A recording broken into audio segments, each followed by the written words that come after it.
오늘도 하나님 말씀 앞에 서게 되어 여러분 모두 주의 이름으로 축복합니다. 하나님 말씀은 사도행전 9장 5절과 6절입니다.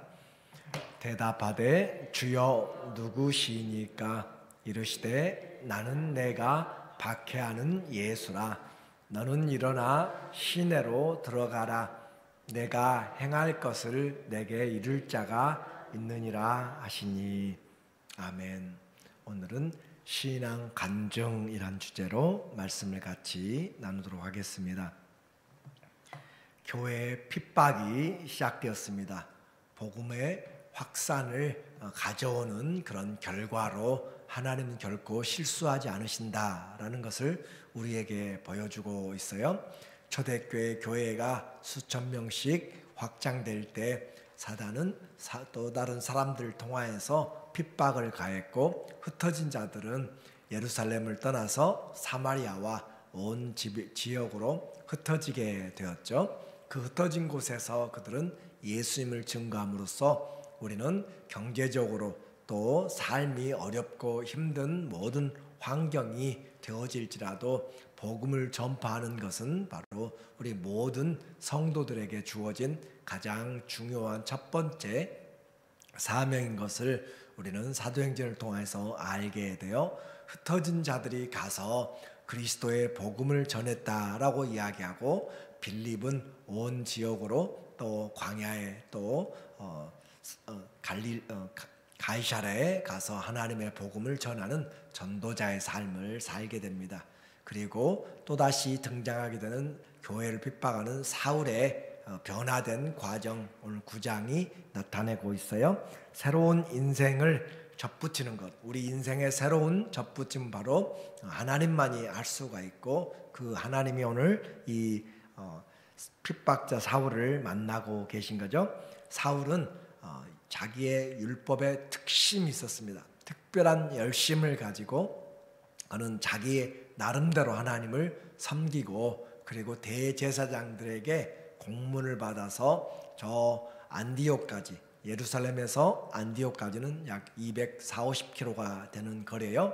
약 일주일에 걸쳐서 가는 거리를 그는 가서 예수 믿는 자들을 잡아오려고 그렇게 출발을 하였습니다. 사람이 마음의 계획을 하여도 그 발걸음 인도하신 이는 하나님이시라라고 하는데, 오늘 1절에 보니까 말하기를 사울이 주의 제자들에 대하여 여전히 위협과 살기가 등등하여 대제사장에 가서 다메섹 여러 회당에, 이 다메섹은 시리아 다마스커스를 이야기해요. 수도인 거죠. 가져갈 공문을 청하니 이는 만일 그 도를 따르는 사람을 만나면, 이 도는 진리보다도 그 길을 이야기합니다. 호도스라고 하는 그 길을 따라가는 것이죠. 예수 믿는 사람들이 가는 그 길을, 신앙의 행위를 말해요. 따르는 사람을, 도를 따르는 사람을 만나면 남녀를 막론하고 결박하여 예루살렘으로 잡아오려 함이라 체포권을 가지고 그렇게 출발을 하였습니다. 그러나 그의 마음대로 인생이 되어지는 것이 아니에요. 3절에 보니까 그가 가다가 다메섹에 가까이 이르렀더니 호련히 하늘로부터 빛이 그를 둘러 비추는지라. 이것은 사도행전 26장에 보면 정오쯤 되었다라고 그렇게 이야기하고, 해보다 더 밝은 빛이라 라는 표현을 하고 있습니다. 그래서 부활하신 주님이 그곳에 임하시는 장면을 바로 말씀하고 있어요. 그래서 하늘로부터 빛이 그를 둘러 비쳤다.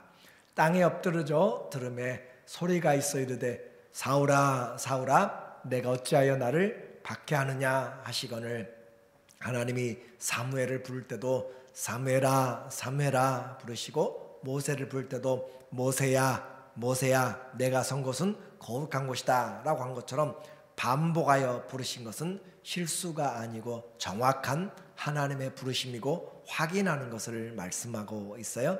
그렇게 사울을 불러서 네가 어찌하여 나를 박해하느냐 하시거늘, 대답하되 주여 누구시니까? 이르시되 나는 내가 박해하는 예수라.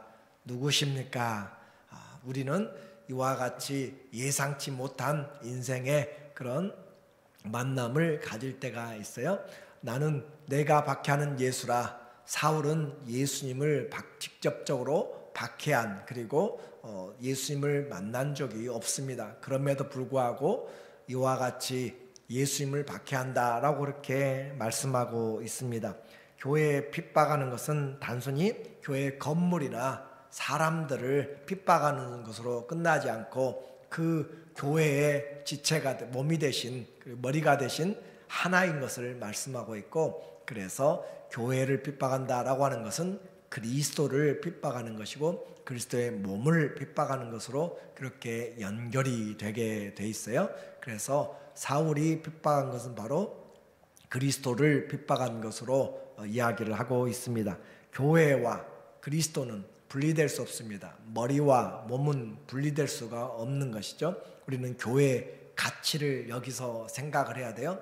교회, 우리가 생각할 때 죄인들이 모이고 또 문제 많은 것들이고 사람들 많은 형편이 어렵고, 그런데 세상보다 더 보잘것없이 보이지만 그러나 교회는 그리스도의 몸이다라고 하는 사실을 분명하게 성경은 말씀하고 있습니다. 그래서 주님이 오실 때에도 그리스도의 몸을 찾아서 몸이 부활하는 것이지 다른 어떤 건물이 부활하는 것이 아니기 때문에 우리는 우리 자신이 연약하게 보일지라도 천하보다도 귀한 하나님의 자녀들이고 그리스도의 몸의 지체들이 되었기 때문에 우리는 그 지체들을 서로 사랑하면서 사는 것이 그리스도의 머리된 삶을 우리가 같이 살고 있는 것이에요. 이처럼 교회가 분리될 수가 없는데 문제는 내가 그 교회인가 라고 하는 거죠.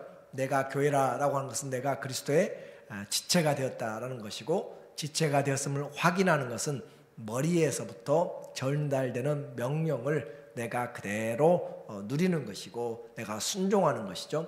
머리에서 행하시는 대로 우리 몸이 따르는 것, 그것이 연결되어 있어요. 손가락이 떨어져 나가면 아무리 머리에서 이야기를 해도 제대로 연결이 될 수가 없는 것인 것처럼 우리가 그리스도의 몸 교회인가 라고 하는 것은 머리 대신 주님이 우리의 왕이신가 주인이신가 머리인가를 우리가 분명하게 확인할 때 내가 그리스도의 교회, 가장 귀한 교회가 되었다라고 하는 것을 확인해 주는 것이에요.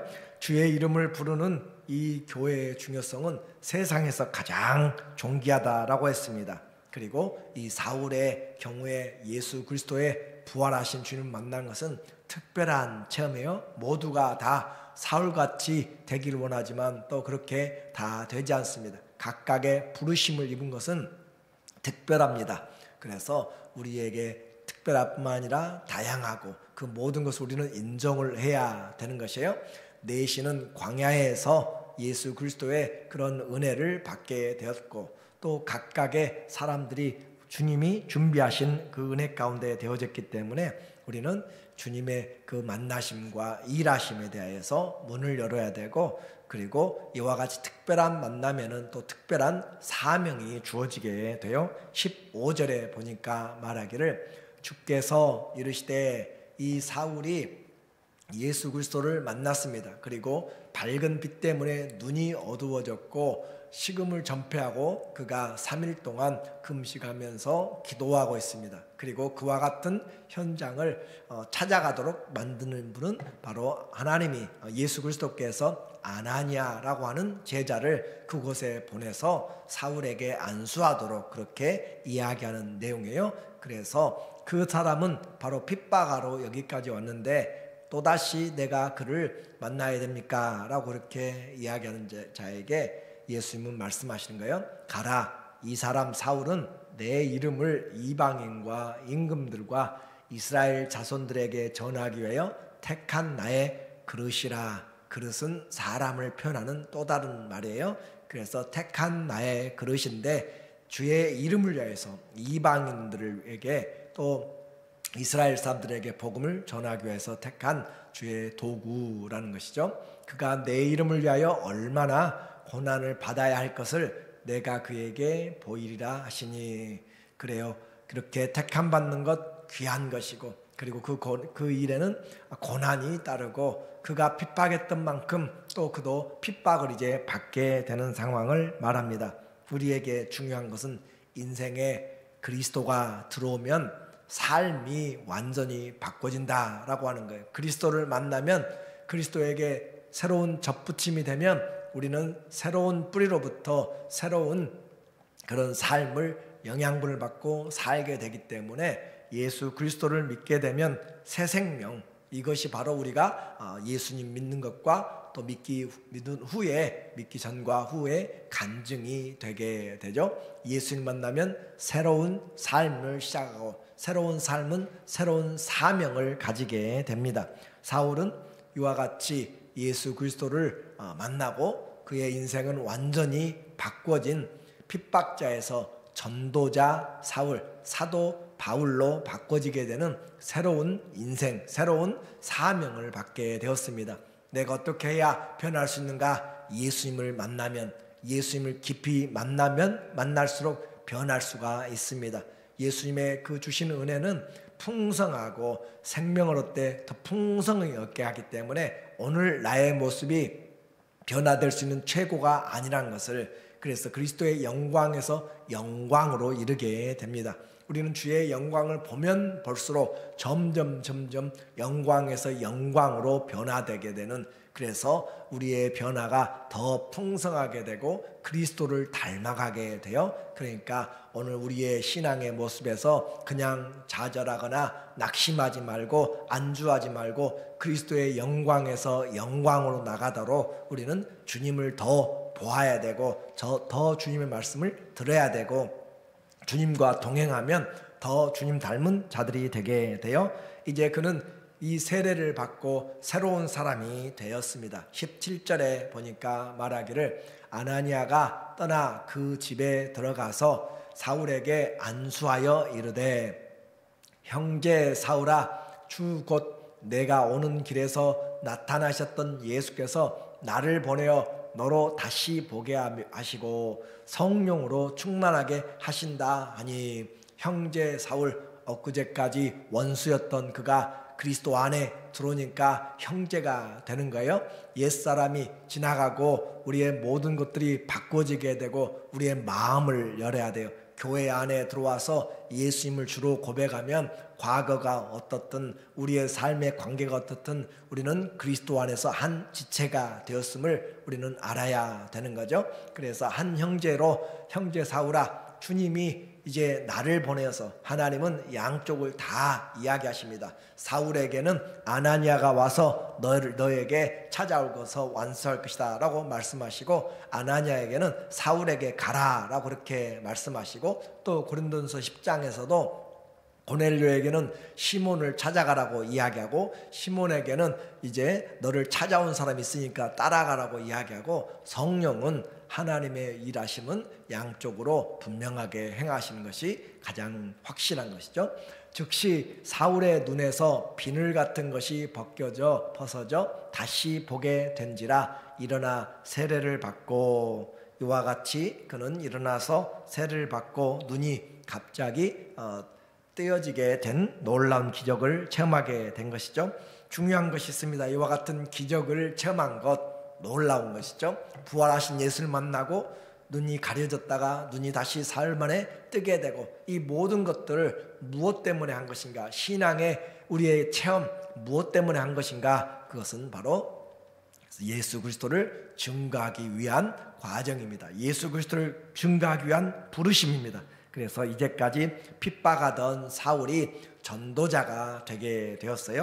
20절 말씀이 얼마나 극적으로 나타나는가? 즉시로, 그렇게 안수하고 눈을 뜨고 즉시로, 그 말은 즉시로 각 회당에서 예수가 하나님의 아들이심을 전파하니, 그러니까 그에게는 3일 동안 물고기 뱃속에서 요나가 3일을 머물렀던 것처럼, 예수님이 무덤에서 있었던 것처럼 사울이 눈이 어두워지고 3일 동안 다메섹 한 골방에서 있으면서 그는 그리스도를 돌아보게 되고 자기의 삶을 돌아보게 되고 주님과의 관계를 보게 된 것이죠. 삼일 신학교라고도 할 수가 있어요. 이와 같이 그가 예수 그리스도의 그런 은혜로 다시 눈을 뜨고 성령의 충만함을 받고 즉시로 회당에서 예수가 하나님의 아들이다, 그래요, 예수가 하나님의 아들, 그것을 전하는 것이 우리의 가장 중요한 메시지입니다. 예수님이 하나님의 아들이란 말은 예수님이 바로 그 그리스도라, 구원자라고 하는 거죠. 듣는 사람이 다 놀라 말하되 이 사람이 예루살렘에서 이 이름, 예수 이름을 부르는 사람을 멸하려던 자가 아니냐. 여기 온 것도 그들을 결박하여 대제사장들에게 끌어가고자 함이 아니냐 하더라. 그래요, 이제 왔던 것과 완전히 다른 목적으로 그의 삶이 변하게 되었어요. 오늘 우리의 교회에 온 것, 우리가 예수 믿는 것, 하나님이 어떻게 우리를 끌어가시는지 하나님께 맡기고 주님을 만나면 우리의 말과 행동이 바꿔지게 돼요. 성경을 읽으면 예수님을 알게 되고 예수님을 알면 성령을 받으면 예수님을 증거하게 됩니다. 모두가 다 예수가 약속하신 메시아인 것을 증거하는 거예요. 다른 이름으로는 구원이 없습니다. 사울은 동료들의 이런 이제 핍박을 오히려 이제 받게 됩니다. 22절에 보니까 사울은 힘을 더 얻어 예수를 그리스도라 증언하니, 첫 번째는 예수님을 하나님의 아들로 증거했고 두 번째는 예수를 그리스도라 증거했다, 그 말이에요. 그래서 하나님이시고 또 그리스도시고 증언하여 다메섹에 사는 유대인들을 당혹하게 하니라. 이 예수님이 그리스도라라고 하는 것, 모든 복음을 전하는 자들이 해야 될 내용이라고 했어요. 왜 그리스도가 중요한가? 예수가 그리스도가 아니면 곧 그리스도는 크리스토스, 기름 부음 받은 자입니다.